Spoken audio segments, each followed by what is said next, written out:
আসসালামু আলাইকুম। হ্যালো বন্ধুরা, আপনারা কেমন আছেন? আশা করছি সকলে ভালো আছেন। তো অনেকে আমাকে জিজ্ঞেস করতেছেন আসলে স্লো মোশন ভিডিও আসলে কিভাবে করা যায়।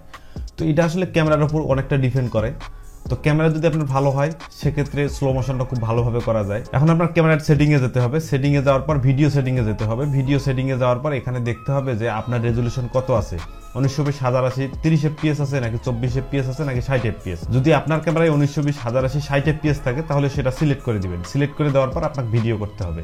ভিডিও করার পর আপনার প্রিমিয়ার প্রো অথবা যে এডিটিং সফটওয়্যার সেখানে নিয়ে আসতে হবে। অথবা যদি 1920 1080 60 fps বা 50 fps যদি আপনার ক্যামেরায় এই অপশনটি না থাকে সেক্ষেত্রে আপনি দেখবেন যে 1280 720 60 fps অথবা 50 fps লেখা দেখবেন।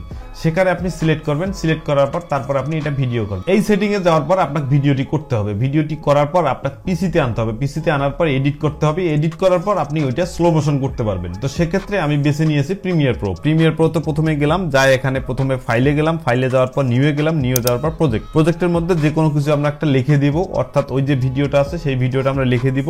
লিখে দিয়ে বাকি যে সেটিংগুলো আছে সেই সেটিংগুলো এখানে স্ক্রিনে দেখে নেবেন। দেখানোর পর আমরা ওকে দিব। ওকে দেওয়ার পর আমাদের প্রজেক্টটা চলে আসবে। প্রজেক্টটা চলে আসার পর আমরা এখান থেকে একটা সিকোয়েন্স নিব। প্রথমে রাইট বাটনে ক্লিক করতে হবে। রাইট বাটনে ক্লিক করার পর এখানে সিকোয়েন্সে যেতে হবে। সিকোয়েন্সে যাওয়ার পর এখানে আমরা ডিজিটাল এসএলআর, ডিজিটাল এসএলআর এর মধ্যে এখানে ক্লিক করার পর বেশ কিছু অপশন পাবেন। সেই অপশনের মধ্যে আপনি যদি ভিডিওটি করে থাকেন 1920 1080 60 fps সেক্ষেত্রে 1920 1080 যে অপশনটা আছে সেই 1080 দিয়ে আপনি 24 fps অথবা 30 fps দেখাই দিবেন।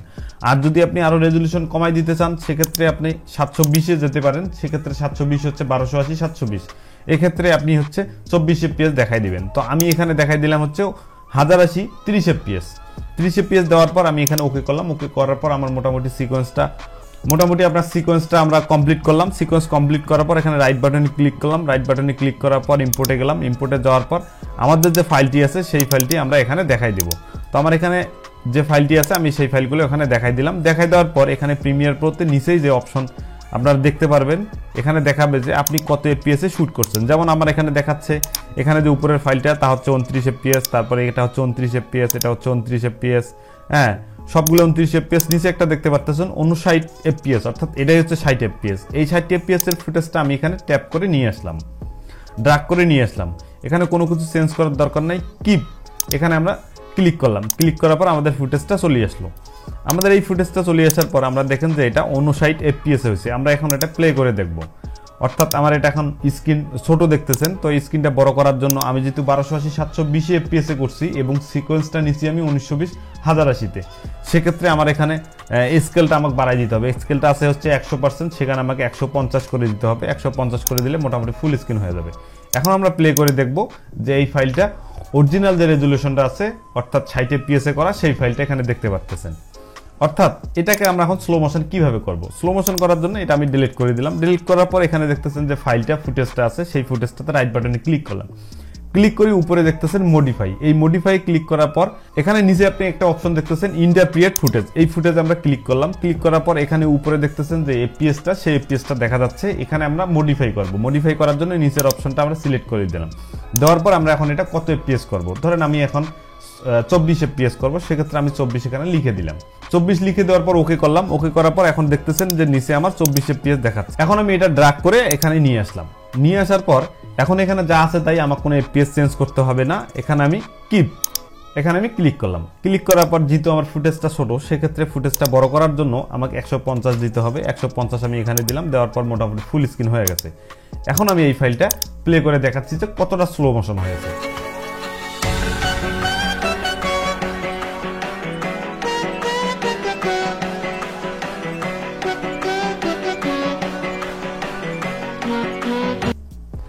এখন কথা হচ্ছে যে এই স্লো মোশন আপনি কোন কোন ক্যামেরায় পাবেন। এই স্লো মোশন আপনি যে ক্যামেরার মধ্যে দামি যে ক্যামেরাগুলো সেই ক্যামেরার মধ্যে পাবেন। এখন এর চাইতেও আরো কিন্তু স্লো আছে, যেমন সোনি অথবা নিকন অথবা ক্যাননের যে মিররলেস ক্যামেরাগুলো আছে সেই ক্যামেরার মধ্যে এই স্লো মোশনটা অনেক বেশি করা যায়।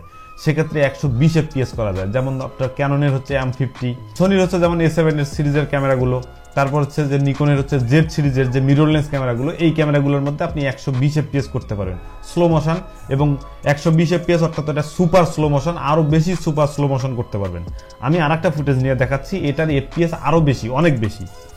এখানে নিচে একটা ফুটেজ দেখতেছেন, এইটার এফপিএস এখানে পাশে দেখতেছেন লেখা আছে 239 এফপিএস, অর্থাৎ 240 এফপিএস, তার মানে 120 এফপিএস এরও উপরে।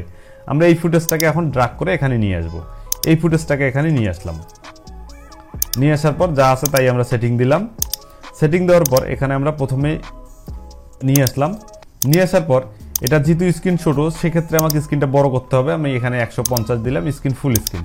এখন এই 240 এফপিএসটা আমি সরাসরি দেখাচ্ছি 240 এফপিএস এ কি ধরনের আসবে, প্লে করে দেখাচ্ছি।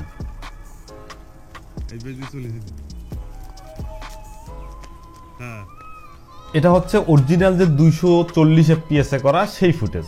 এখন আমি এটাকে যদি 24 করি তাহলে কি হবে ভাবা যায়?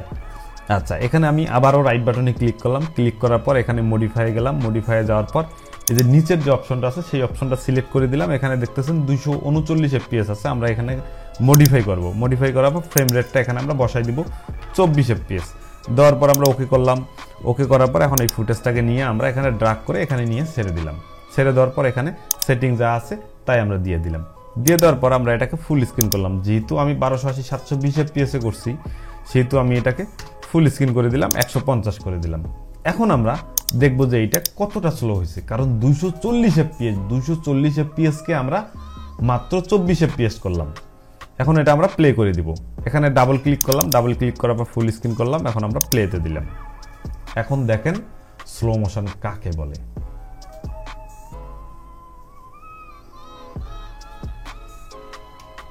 আমরা একটু টেনে দিলাম, এখানে দেখেন যে স্লো মোশন আসলে কাকে বলে।